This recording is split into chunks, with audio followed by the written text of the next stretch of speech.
Pois é, amigos, estamos aqui de volta, estamos aqui na sua Leme TV, aqui na Vila Bancária, por enquanto, hein? Por enquanto estamos aqui na Vila Bancária, em breve nós estaremos mudando de casa, e com a mudança da casa, muito provavelmente, uma mudança também no visual, na qualidade da imagem, na qualidade do som, isso vai ser sentido e notado naturalmente, né? Aí passou por aqui hoje também, já foi meu amigo Jair Gaspar, o velhinho, né? Ô Jair, grande abraço aí. Pois é, nesse bloco agora, nós vamos falar alguma coisa aí de Fórmula 1, alguma coisa de eliminatórias da Copa do Mundo, porque mais algumas seleções já estão se garantindo no Brasil o ano que vem. Copa do Mundo do Brasil já está ganhando corpo, já está ganhando forma. Agora, o que está definido mesmo é a Fórmula 1. A Fórmula 1 já está definido e o Sebastian Vettel, o alemãozinho, vai quebrando um recorde em cima do outro. Vocês estão vendo aí o banner do Grande Prêmio de Fórmula 1 do Brasil, que será nesse próximo final de semana. No Grande Prêmio agora dos Estados Unidos, quem ganhou foi de novo o alemãozinho Sebastian Vettel, que já é tetracampeão mundial, ganhou 4 vezes seguidas. Em segundo chegou o Grosjean e em terceiro o companheiro do Vettel de equipe, o Mark Webber. O Felipe Massa chegou na 13ª posição. Em próxima prova, marcada agora para esse final de semana, o Grande Prêmio de Fórmula 1 aqui do Brasil. Muita gente de Leme, algumas pessoas de Leme, inclusive, vão trabalhar nessa prova. Bom, vamos mudar de assunto aí agora, vamos falar agora de eliminatórias da Copa do Mundo. Todo mundo sabe que o ano que vem tem Copa no Brasil. E lá pelos lados do continente africano, algumas seleções estão definindo as suas vagas, né? A Nigéria conseguiu a sua vaga eliminando a seleção da Etiópia, então a Nigéria veio para o Brasil. Acho que já é a 4ª, 5ª Copa do Mundo seguida que a Nigéria participa. A Costa do Marfim também garantiu vaga, empatou com a seleção de Senegal em 1-1. Como já havia ganhado em casa, a Costa do Marfim também, a exemplo da Nigéria, se garantiu. Outro que se garantiu aqui no Brasil, lá pelo continente africano, foi a famosa seleção de Camarões, né? Samuel Eto'o joga na seleção de Camarões e enfiou 4-1 na Tunísia, está garantido no Brasil também. E nessa terça-feira agora mais algumas vagas serão definidas, inclusive pelos lados europeus, né? A Suécia, que jogou lá em Portugal e perdeu de 1-0 o gol do Cristiano Ronaldo, agora recebe em Estocolmo a seleção portuguesa. Quer dizer, o Portugal joga por um empate e a Suécia joga por uma vitória. Se ganhar por 2 gols de diferença, a Suécia elimina Portugal. Então, ou nós vamos ter aqui no Brasil Cristiano Ronaldo com a seleção portuguesa, ou o Ibrahimovic, o Ibra, né, com a seleção da Suécia. A França, com a corda no pescoço, perdeu a primeira da Ucrânia, lá na Ucrânia por 2-0, agora tem que ganhar por 3 gols de diferença. A única vantagem para a França é que o jogo é na França, mas a coisa está difícil. A seleção francesa não está mostrando bola. É a única campeã do mundo que muito provavelmente não estará no Brasil ano que vem. Se você lembrar, a Inglaterra já está classificada, o Uruguai enfiou 5-0 na Jordânia lá, agora joga no Uruguai, está garantido. O Brasil, como dono da casa, está garantido, a Itália está garantida, a Espanha está garantida, a Alemanha está garantida. Quer dizer, entre os campeões do mundo, a França é que deve ficar de fora.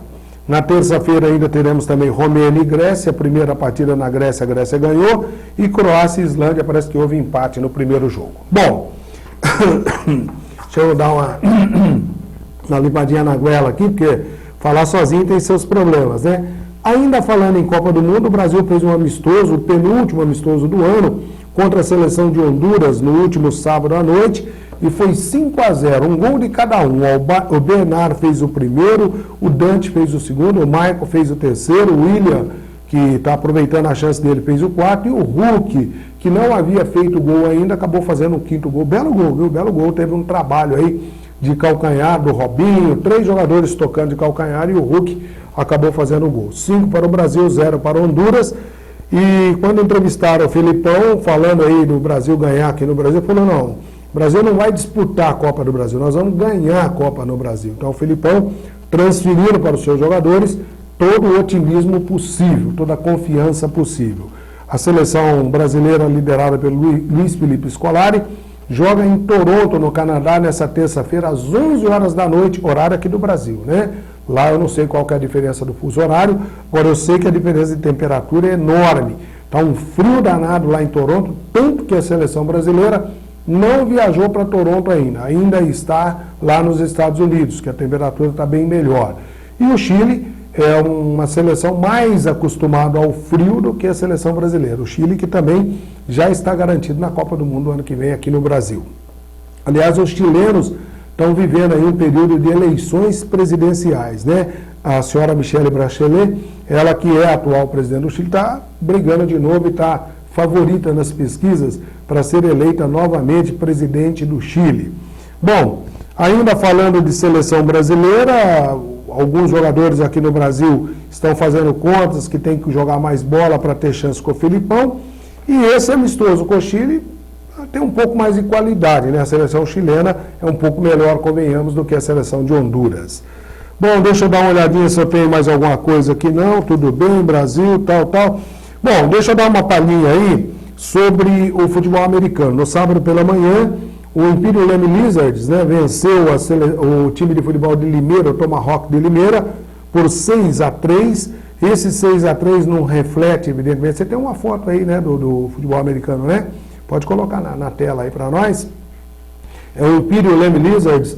E vale salientar que com essa vitória o time de Leme se classificou. Estava aguardando quem seria o seu próximo adversário, será o time de Jundiaí. Jundiaí Oncelotes. Falta saber o dia e o local onde será o jogo, né? Uma nota triste desse jogo, apesar da vitória do time de Leme, foi o atleta Pedro, filho do Vanderlei Impulsedo, que quebrou a clavícula durante o jogo. Teve um momento lá, um choque mais forte, e o Pedro acabou levando a pior, quebrando a sua clavícula. Então, estimamos aí as suas melhoras, viu, Pedro? Um abraço para o Vanderlei Impulseto, diretor de futebol do Clube de Campo Império. Então, o próximo jogo do Império Leme Lizards será contra o time de Jundiaí. Resta saber que dia, que hora e aonde será o jogo. Bom, vamos fazer o seguinte, vamos deixar você agora na companhia dos gols, né? Porque chega de olhar para essa cara feia aqui. Vitória do Palmeiras 3-0, o Verdão enfiou 3-0 no sábado, com gols de Felipe Menezes o primeiro, Leandro o segundo, Juninho o terceiro, passou a régua, campeão da Série B. E a Mancha Verde falou, não queremos comemoração não, isso aí é obrigação, tem que pensar agora em 2014, mas nós vamos ver os gols agora. O Cruzeiro empatou com a Ponte Preta, o jogo foi em Uberaba, se não me engano foi em Uberaba, terra onde mora meu amigo, meu compadre, Eduardo Fernando Binotto, o Bodão. Cruzeiro perdia por 1-0, virou para 2-1, depois a Ponte empatou, você vai ver os gols agora. O Santos jogou na Bahia, contra o Vitória lá no Barradão, perdeu por 2-0. E o São Paulo perdeu no finzinho do jogo para o Fluminense. São Paulo ganhava de 1-0, gol do Wellington. Tem um detalhe sobre esse tal de Wellington aí, né? O Wellington fez o primeiro, o Jean empatou numa falha do goleiro do São Paulo, falhou, né, infelizmente. E no finalzinho do jogo, o Gum de cabeça decretou a vitória do Flusão, que ainda não escapou da zona do rebaixamento. O que eu queria comentar do Wellington é o seguinte. Na escalação do São Paulo desse jogo agora, tinha um Wellington na defesa e um Wellington no ataque. Aí, os narradores de todos os canais narraram o Wellington e o Wellington. Não havia uma diferenciação, tá? Aí aquela frescura, Lucas Evangelista, Felipe Menezes, por que não é só Felipe? Por que não é só Lucas? Agora, quando tem dois com o mesmo nome, eles não colocam um segundo nome para diferenciar um do outro. Não dá para entender. Eu tenho uma implicância disso aí, tem gente que vira e fala para mim, você está ficando velho, estou mesmo. Eu não estou aguentando mais essas coisas. Então, tinha dois Wellington. Os dois eram só Wellington. Tinha Lucas Evangelista, tinha que ser, só tinha um Lucas no jogo. Por que não era Lucas e Wellington Silva, Wellington Rosa, não importa, diferenciando um do outro? É dureza. Mas vamos ver os gols, isso que interessa agora. Confira os gols, daqui a pouco a gente volta depois do intervalo para dar uma olhadinha no jornal aqui, depois.